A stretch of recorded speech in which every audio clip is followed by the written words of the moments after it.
নমস্কার বন্ধুরা, আমার চ্যানেলে আপনাদের সবাইকে স্বাগত। আজকের মূলত যে বিষয় নিয়ে আলোচনা করব তা হলো প্রতি সোমবার আপনি কেমনভাবে শিবের পূজা করবেন এবং শিব পূজা করতে কি কি উপকরণ লাগে এবং শিবলিঙ্গে আপনি কোন কোন জিনিস অর্পণ করলে ভগবান শিব অত্যন্ত প্রসন্ন হন। তাহলে চলুন শুরু করা যাক। মূলত আজ আমরা জানব সহজ পদ্ধতিতে প্রতি সোমবার আপনারা কিভাবে শিব পুজো করবেন। আমরা সবাই জানি সোমবারে বাবা মহাদেবের পুজো করলে অত্যন্ত শুভ বলে মনে করা হয়, কারণ এই প্রতি সোমবার যদি আপনি মহাদেবকে পূজা করেন তাহলে ভগবান শিবশম্ভু অত্যন্ত প্রসন্ন হন। এবার আসুন জেনে নিই পুজোর নিয়মাবলী।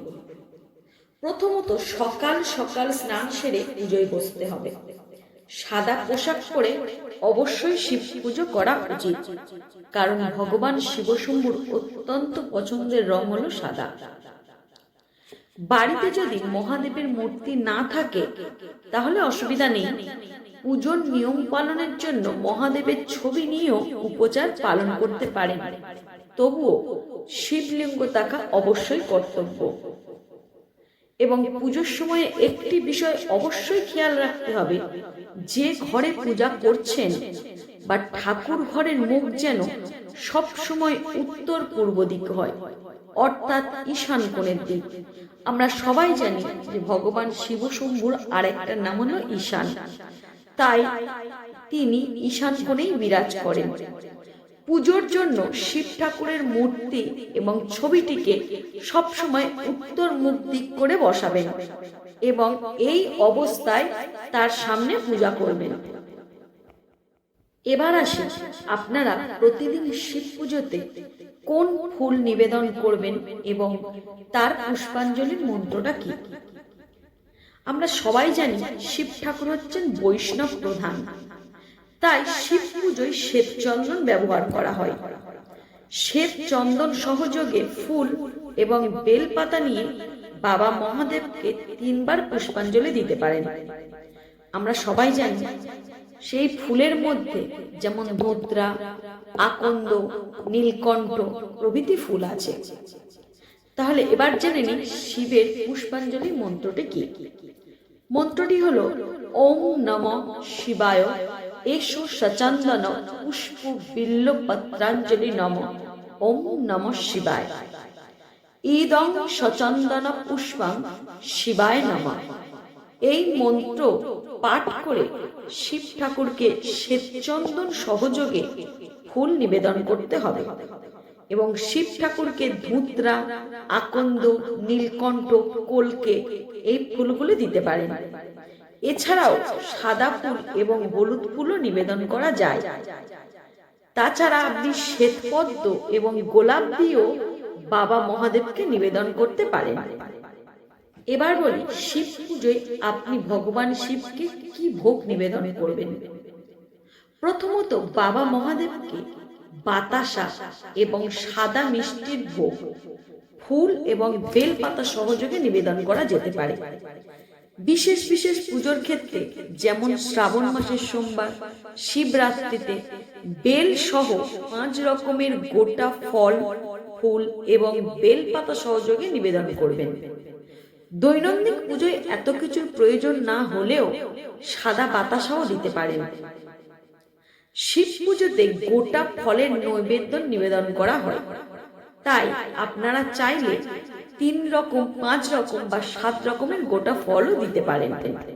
এই পুষ্প ও ভোগ নিবেদনের পর এবার শুরু আরতি করার পালা, তাই অত্যন্ত ভক্তি সহযোগে ভগবান শিবশম্ভুকে আরতি করতে হবে এবং এই আরতি সম্পন্ন করে 108 বার ওম নমঃ শিবায় জপ করতে হবে। যদি ঘরে স্ফটিকের 108 গ্রিডের মালা কিংবা 108 পঞ্চমুখী রুদ্রাক্ষের মালায় এই জপ করতে পারেন তাহলে ভগবান শিবশম্ভু অত্যন্ত প্রসন্ন হন। আর যদি এই মালা ঘরে না থাকে তাহলে অবশ্যই হাতের আঙুল গুনে 108 বার ওম নমঃ শিবায় মন্ত্র জপ করবেন। এবার বলবো সোমবার শিবলিঙ্গে আপনি কি কি অর্পণ করতে পারেন। সোমবার পঞ্চামৃত দিয়ে শিবলিঙ্গকে স্নান করালে খুবই ভালো ফল পাওয়া যাবে বলে মনে করা হয়। এরপর শিবলিঙ্গে চন্দন ও ভস্য নিবেদন করতে হবে। তারপর বেলপত্র, ধূপদ্রা ইত্যাদি নিবেদন করলে ভগবান শিব অত্যন্ত প্রসন্ন হন এবং ঘরে সুখ ও সমৃদ্ধি বর্ষিত হয়। দ্বিতীয়ত, সোমবার রুদ্রাভিষেক করাও খুব ভালো। বিভিন্ন ইচ্ছে পূরণের জন্য বিভিন্ন জিনিস দিয়ে ভগবান শিবের রুদ্রাভিষেক করা হয় বলে বিশ্বাস করা হয়। ঘি দিয়ে শিবলিঙ্গের অভিষেক করলে সন্তানের সুখ হয়। অন্যদিকে গঙ্গার জল দিয়ে অভিষেক করলে দুঃখ ও পাপ থেকে মুক্তি পাওয়া যায়।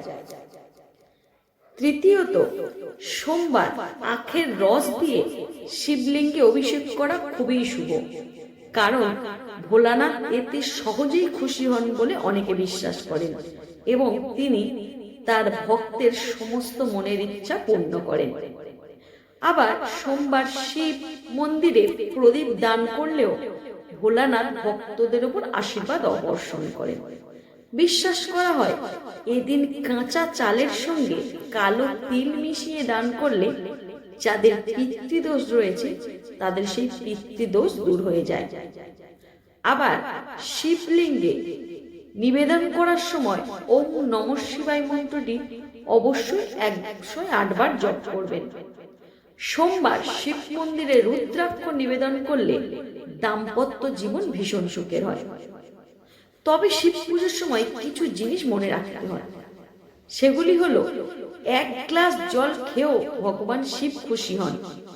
সকালে স্নান করে শিব মন্দিরে গিয়ে শিবলিঙ্গে জল নিবেদন করলে শিবের আশীর্বাদ পাওয়া যায়। শিবলিঙ্গে জাফরান অর্পণ করলে মানুষের মনে সুখ শান্তি বৃদ্ধি পায়। অন্যদিকে চিনি দিয়ে আপনি যদি শিবলিঙ্গকে অভিষেক করেন তাহলে সমৃদ্ধি বৃদ্ধি পায় এবং সাথে সাথে দারিদ্র্য দূর হয়ে যায়।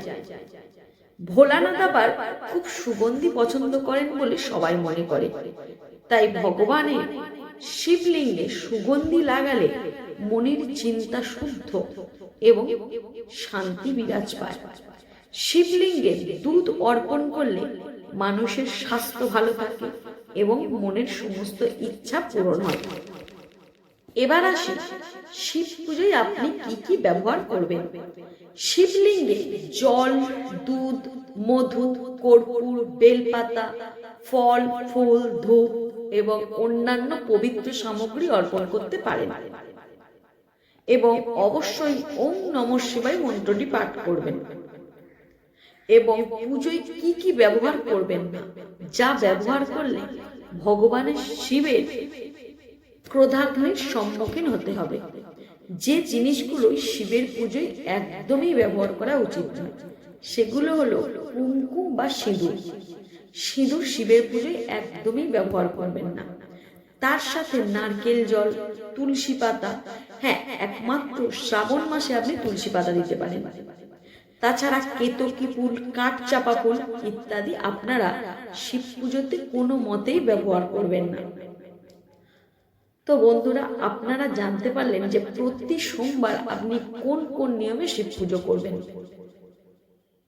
আজকের আমার ভিডিওটি কেমন লাগলো সেটা অবশ্যই কমেন্টে জানান এবং যারা আমার চ্যানেলে নতুন তারা অবশ্যই আমার চ্যানেলটিকে একটি সাবস্ক্রাইব করে দিন। নমস্কার।